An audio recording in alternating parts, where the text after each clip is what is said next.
Everyone, welcome back to our channel. అందరూ ఏం చేస్తున్నారు? నిన్న వినాయక చవితి ఎలా జరుపుకున్నారు? నేనైతే చాలా బాగా జరుపుకున్నానండి. ఒక చిన్న రిక్వెస్ట్ అండి, మన ఛానల్ ని ఇంకా ఎవరైతే సబ్స్క్రైబ్ చేసుకోలేదో సబ్స్క్రైబ్ అయితే చేసుకోండి. ఇంకా నెక్స్ట్ వీడియోలోకి అయితే వెళ్ళిపోదాం. ఇంకా నైట్ అయితే అన్ని క్లీన్ చేసుకొని పడుకునేసరికి 12 అయితే అయిందండి. ఇంకా మార్నింగ్ అయితే 5కి అయితే లెగిసానండి. ఇంకా లేచి నా పర్సనల్ వర్క్స్ అన్ని కంప్లీట్ చేసేసుకొని ఇంకా బయట గుమ్మం దగ్గర కూడా బొట్లు అయితే పెట్టేసుకొని మామిడి తోరణాలు కట్టి బంతిపూలు అయితే కట్టేశానండి. ఇంకా బాత్ అయితే చేసేసి నైటీ అయితే వేసుకున్నా అండి. ఇంకా పూజ టైంలో అయితే శారీ అయితే కట్టుకున్నాను. ఇంకా ప్రసాదం కింద అయితే నేను పాల తాలికలు అయితే చేద్దామని వంటగదిలోకి అయితే వచ్చేసాను. ఇంకేంటండి సంగతులు, ఈసారి గ్రహణం వల్ల వినాయకులను అయితే త్వరగా నిమజ్జనం అయితే చేసేమని చెబుతున్నారు కదండి. లేదంటే వినాయక చవితి తర్వాత నెల రోజుల వరకు కూడా అన్ని వీధుల్లో కూడా చాలా హడావుడిగా అయితే ఉంటుంది కదండి. సో ఈ సంవత్సరం అయితే అవన్నీ అయితే మనం మిస్ అయిపోతున్నాం. కొన్ని చోట్ల అయితే పెద్ద పెద్ద విగ్రహాలు పెడుతున్నారు కదండి. ఆ విగ్రహాలన్నీ ఫస్ట్ డేనే నిమజ్జనానికి అయితే బయలుదేరిపోయాయండి. ఇంకెక్కువ ప్రసాదాలు చేయకుండా ఒక్క ప్రసాదం మాత్రమే చేస్తున్నానండి. అవి పాల తాలికలు అయితే చేస్తున్నాను. ప్రతిసారి కూడా 3 or 5 ఐటమ్స్ అలా చేసేదాన్నండి. ఇంకా ప్రసాదాలు ప్రిపేర్ చేసుకుంటున్నప్పుడు మా హస్బెండ్ అయితే హెల్ప్ చేసేవారండి. పాలవెల్లి అవన్నీ కట్టడం, పూజ దగ్గరికి అన్ని కూడా ఆయన అయితే సదిరేవాళ్ళు. ఇయర్ అయితే ఆయన హెల్పింగ్ అయితే లేదండి. సో నాకు పూజ దగ్గర అంతా పని అంతా నేనే చేసుకోవాలి.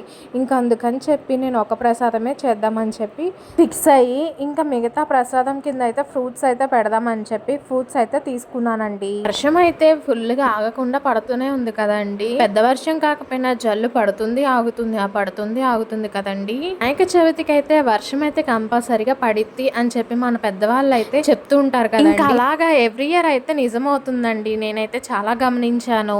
నాకు తెలిసి దసరాకు కూడా అంటారండి, దసరా ముసురని. చూద్దాం దసరాకు కూడా పడుతుందేమో. ఇంకా స్టవ్ మీద పాల తాలికలు అయితే ఉడుకుతున్నాయండి. ఇంకా అవి ఉడికేలోపు పూజ దగ్గర ప్రిపేర్ చేసుకుందామని చెప్పి పూజ దగ్గరకి అయితే వచ్చానండి. క్లాత్ అయితే వేసి పాలవెల్లి దాని మీద పెట్టేసి పసుపు రాసి కుంకుమ పొట్లు అయితే పెడుతున్నానండి పాలవెల్లికి. మా హస్బెండ్ హెల్ప్ చేసి ఉంటే నాకు ఈ టైం అయితే సేవ్ అయిపోయేది. ఆయనకి నార్మల్ గానే పూజలు అంటే అంత ఇంట్రెస్ట్ ఉండదండి, కానీ వినాయక చవితికి మాత్రం ప్రతి ఇయర్ కూడా కొంచెం హెల్ప్ చేస్తారు. మరి ఈ ఇయర్ ఎందుకో హ్యాండ్ ఇచ్చారో నాకైతే తెలియడం లేదు. పాలవెల్లికి పసుపు రాసి కుంకుమ బొట్లు పెట్టే ముందు పాలవెల్లిని నీట్ గా అయితే క్లీన్ చేసుకున్నా అండి. ఇంకెక్కడా కూడా కొంచెం కూడా గ్యాప్ లేకుండా అయితే పసుపు అయితే రాసేస్తున్నాను. ఇంకా పసుపు రాయడం అయితే అయిపోయిందండి. ఇంకా పాలవెల్లికి తాడైతే కట్టేసి అక్కడ మేక అయితే ఉందండి, ఆ మేకకైతే తగిలిచ్చేస్తున్నాను. ఇంకా పాలవెల్లి హ్యాంగ్ చేశాక కింద క్లాత్ అయితే పెట్టేసి కుంకుమ బొట్లు అయితే పెట్టేశానండి. నెక్స్ట్ దేవుణ్ణి అయితే పెట్టడానికి పీట అయితే ప్రిపేర్ చేసుకుంటున్నా అండి. పీట అయితే నీట్ గా క్లీన్ చేసుకొని మిడిల్లో పసుపు అయితే రాసేసి అటు ఇటు కూడా పసుపు రాసేసి మధ్యలో పద్మం ముగ్గు అయితే వేసి అటు ఇటు కూడా బోర్డర్స్ అయితే వేసాను. బియ్యం పిండితో పద్మం ముగ్గు అయితే వేసేసాక బోర్డర్స్ వేసాక కుంకుమ అయితే వేసానండి. ఇంకా కుంకుమ కూడా వేసేసాక పీట అయితే రెడీ చేసుకొని ఇంకా పక్కకైతే పెట్టేసుకున్నా అండి. దగ్గరికి ఉంటే కాలది తగులుతుంది అని చెప్పి దూరంగా అయితే పెట్టేశాను. నెక్స్ట్ ఇంకా పాలవెల్లికి అయితే ఫ్రూట్స్ అయితే హ్యాంగ్ చేస్తున్నా అండి. ఒక దారం చిన్నగా ఒక దారం పెద్దగా అలాగా కట్ చేసుకుంటూ ఫ్రూట్స్ అయితే హ్యాంగ్ చేస్తున్నానండి. అన్ని దారాలు కూడా ఒకే సైజు లో మనం కట్ చేస్తే ఫ్రూట్స్ అన్ని కూడా కనిపించవండి.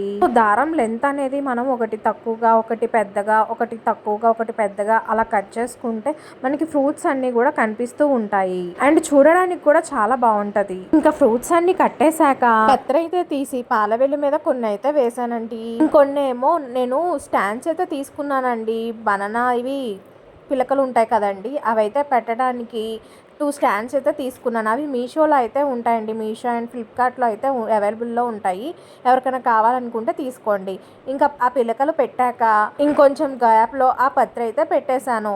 గరిక ఉంటే అది దేవుడు బ్యాక్ సైడ్ అయితే పెట్టానండి. ఇంట్లో నిత్య పూజ అయితే చేసేసానండి. చేసేది వినాయకుని పూజ అయినా సరే ఫస్ట్ మన ఇంట్లో ఉన్న దేవుళ్ళకి అండ్ ఇంట్లో ఉన్న వినాయకునికి అయితే మనం ముందు పూజ చేసుకోవాలండి. ఇంట్లో దేవుళ్ళ దగ్గర పూజ అయిపోయిన తర్వాత ఇంక వినాయకుడి దగ్గర కూడా పూజ అయితే చేసేసాను.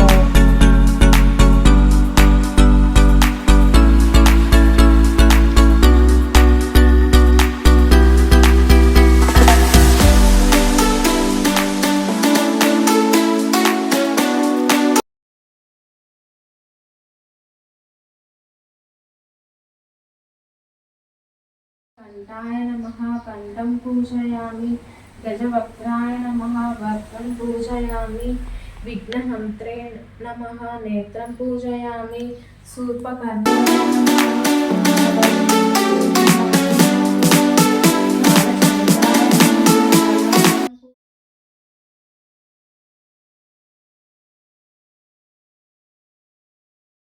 వినాయకుడు చూడండి ఎంత బాగున్నాడో దీపాల కాంతుల మధ్యలో నుంచి. అదేనండి, నేనైతే వినాయక చవితిని ఇలా అయితే జరుపుకున్నానండి.